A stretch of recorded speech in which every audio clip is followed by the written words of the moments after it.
Good morning.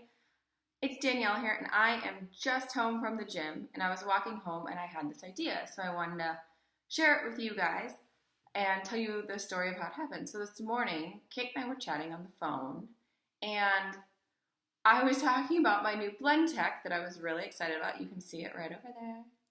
It's beautiful. It's turquoise. I like turquoise, um, and I was chatting with her on Saturday about it, and she's like, "Is it out of the box?" And I was like, "No, I first have to clean the kitchen." And so then today I was talking about, like, "Ooh, what do I want to make?" And then she pointed out I hadn't taken it out of the box yet. And well, she asked me, like, "Have you taken it out of the box yet?" And I was like, "Oh, no, I haven't." So what I realized is when I want to do something, doing the very next thing first is more important. So before I worry about what I'm going to make with it and what I need to buy at the store, what I first need to do is take the blend tech out of the box. And yes, this is a super easy, simple, like, you're probably like, this is no big deal example. But yet, how many things in life do we not just do the next simplest, easy step?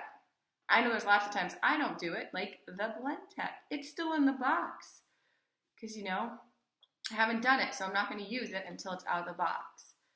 So my wonder is what is something you want to create, and then what's the simplest step you can take in the next 5 minutes to do it, and just do it, the very next action. So I love next actions, and I just wanted to share my story about how it happened this morning.